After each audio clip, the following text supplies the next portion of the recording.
If you've learned anything about us on What to Watch Live, you know that I love pro wrestling, Scott loves horror movies, Landon loves Guy Fieri, and Audrey loves impeccably decorated Victorian homes. And pretty much all of us love the FX series What We Do in the Shadows. And on last week's episode of Shadows, Nandor, Nadja, Laszlo, and Colin Robinson accompanied their next-door neighbors Sean and Charmaine on a rare vampire getaway to the Mecca of the Depraved, America's premier nocturnal playground of hedonistic debauchery, Sin City, US of A, Atlantic City. Let's take a quick clip, or look at a clip of that.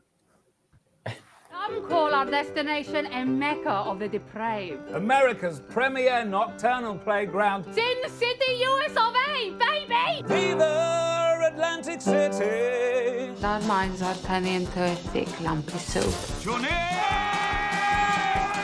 Roll the dice, spin that wheel. This episode is the first time we see all four vampires and Guillermo spend an extended amount of time together, riffing off each other among the humans outside of Staten Island.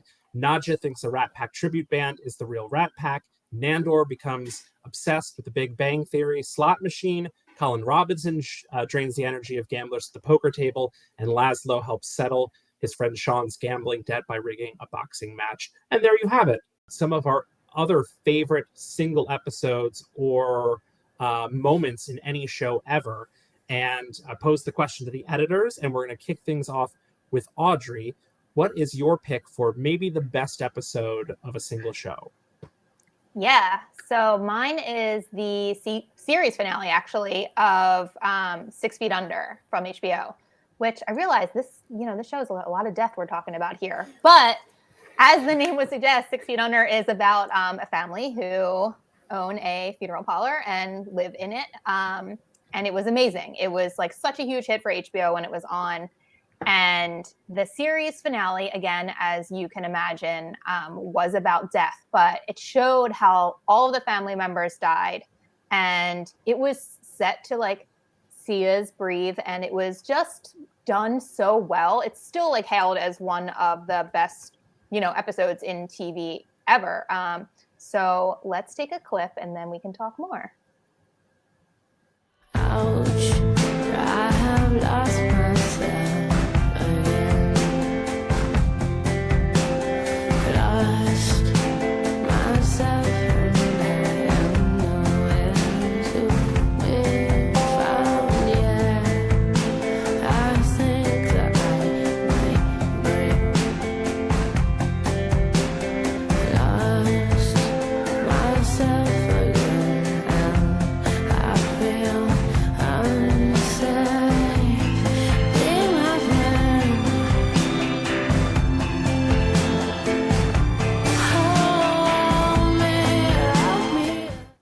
So that was a lot. And it looks like a downer, but it really wasn't. It was so beautiful. And I don't know if all of you have watched the series. It really wrapped everything up in like the perfect way ever. And it's still, like I said, it's on list still as like the best finale or the best episode of TV. The series won like so many awards. It won 9 Emmys, 3 Screen Actors Guild Awards, 3 Golden Globes, and a Peabody. It was just such an amazing show that I feel like I forget about sometimes, and I forget how much I loved it. But it was awesome. And then it led me on a tangent because Alan Ball created the show. And I was wondering, like, was Alan Ball like the 2000s Ryan Murphy? Because he did True Blood and he did this. And then, I don't know, these are just the notes I take while I'm preparing for this show. So, it's kind of a rhetorical question. But I love Alan Ball because I also love True Blood. Most of Alan Ball's shows were good past 2 seasons, so I wouldn't call him the Ryan Murphy of the 2000s. Snap! Drag her. Wow. David. I mean, You're am I Ryan wrong? Murphy assassin on your doorstep. Am I wrong?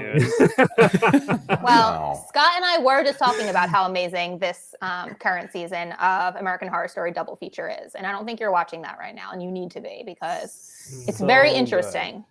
Yeah. So good. Yeah. Yeah. So, well, okay. I just can't get into the horror story. It's not what I want. I try every single season. It's just not what I'm looking for. I want more scary. I want a little more horror. It's just me. I don't know. I mean, this is pretty scary this time around, and it's violent, and there's this creepy child, and it's a very just really well acted all the way creepy around child. too. Yeah. All right. Well, maybe I'll give it another go. Give it a Landon, your single greatest episode of a series ever? I'm starting to wonder if you guys solely invited me today to not talk about murder, horror, scary, creep. We just added creepy children to the repertoire today. She is creepy. But my favorite episode of TV history is without a doubt, Parks and Rec, Two Parties. So let's roll that clip. Here's your Bud Light. I ordered a beer. That is a beer. And here's your Nimbus Martini. Pour of the scotch. Right here. Hold out your hands, please. What's happening? Oh, this is a sort of play on scotch. It's a whiskey-infused lotion. Can I ask if this entire establishment is a practical joke of some kind? Oh, I wonder who that is. Well, if it isn't Babe Lincoln, imagine that. Hello, ladies. I'm Abraham Lincoln. Who's the lucky Mary Todd? Right here. Right here. Me first. All right, tear it up, 16. Emancipate the Mavs. So now I may be biased. Parks and Rec was by far my favorite show, but to make that episode, you've got to have Jeremy Jam just causing problems. You've got to have Leslie truly making problems. You've got to have Ron eating all the steaks and drinking all of his Lagavulin. You've got to have Andy being a goofball. You got to have okay, I will bring a little negativity. You got to have April just in the episode somewhere being sassy and sad, and you just got to have fun. I mean, that episode is truly unbelievable. You've got you've got a bachelor and a bachelorette party. But I want to stop there because I want to ask you all, if you were to have 2 hours of your bachelor or bachelorette party and you got to do whatever you wanted, how would you have your 2-hour bachelor or bachelorette party? Because I know what I'm doing. You get 1 hour at a bar, you have as many beers as you can, and then you're going to a Chinese buffet and you're just going to run the show at the Chinese buffet. You're going to eat as much as you can. And that's just how I would spend my time. You got I don't know. That's it. You had me at beer. You lost me at buffet. That should be like a new above the door. You had me at beer, but lost me at buffet. Yeah. Mine would definitely involve food as well. It'd be some sort of all-you-can-eat sushi. It depends. Is the bachelor party happening well before the wedding, or is it a situation where the wedding's the next day? Because I don't want to risk seafood poisoning the day before. That should never be the case. That's just stupid. Is it a Does that only happen wedding? in movies? I guess that only happens in movies, does it? Yeah. I think you're just thinking about The Hangover right now. I think that's what's going through your head right now. 100%. Audrey? Yeah, I don't know. I mean, you know. lost you at buffet, so where are you going? Okay. I would like to do a psychic reading or tea leaves. And then, to talk about the future of my marriage, and then alcohol. Boy, I wish I had done that. Some sort of delicious cocktail situation, maybe a mixology class, to learn how to make delicious cocktails, and then food too. Hosted by Scott. I don't know. Hosted by Scott. Yeah. I'm available. Hello. I don't know, Landon. I really would have liked some advance notice to this very specific That's question. what I wanted it to just of me. be on the spot. You gotta have something ready to go. 2 hours. Scott will have a good answer. Will I? That's Yeah. a bold assumption. Okay. Gonna go with the tried and true here, because I didn't actually do a bachelor party or any of that nonsense. Let's just assume that we're gonna have a destination wedding, and I would charter Captain Sandy's yacht for 2 hours,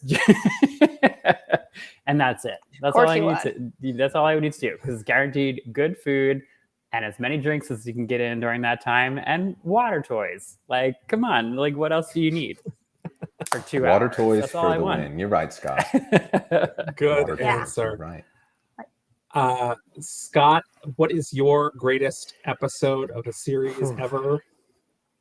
I feel like you already know where I'm going with this. So mine is one of the final moments from season 5 of Buffy the Vampire Slayer. In episode 22, which is titled The Gift. Major spoiler alert, Buffy essentially sacrifices herself to save the entire world. Roll the clip. Buffy, you have to let me go. Blood starts it, and until the blood stops flowing, it'll never stop. It's Summer's blood. It's just like mine. She's me. The monks made her out of me. No. Donnie, I have to. No!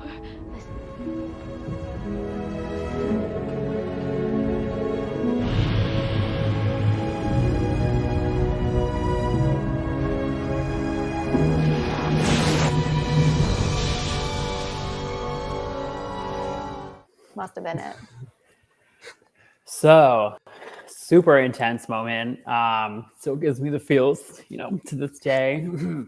But basically, throughout the season, Buffy is told by the first ever Slayer that death is your gift. And talk about a sucky gift. If death is your gift, life is going to be pretty crap, right? But for all intents and purposes, this was actually meant to be the series finale of Buffy. This is when WB canceled the series, and Joss Whedon was basically wrapping up all of the loose ends. So everything was sort of coming to an end. Buffy was transitioning from a teenager into this sort of adulthood. Her watcher was transitioning to sort of being her caretaker. There's just a lot of things happening around her with her, the side characters as well. But then the show got picked up by UPN. Do you remember those networks of WB and UPN? God, I do. The Flashback, WB. right? Yeah. I want that as my ringtone. Frog in I a want top Audrey hat.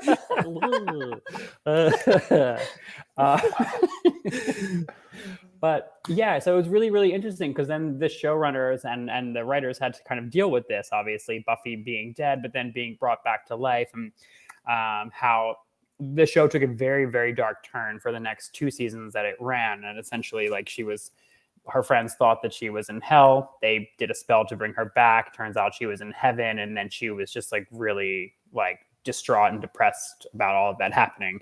But one of my favorite parts of this episode is, Buffy is basically talking to her sister, who is essentially a key at this point and not actually her real sister. She's just a being of light or whatever. She talks about how she's going to throw herself into this so that her sister doesn't have to die. And she says the hardest thing in this world is to live in it. And it's just a really interesting quote that I think people who watch the show use to kind of deal with depression and all of this stuff. So it's just a really interesting note to leave on. And I just love this series so much. And I think it did a lot for the show. It's arguably one of the better seasons, I think. And so it was a great way to wrap it up. It's just an excellent hour of television. If you haven't watched it already, I highly recommend you do. And you can check out all of the shows we've talked about here by saying what to watch into your voice remote.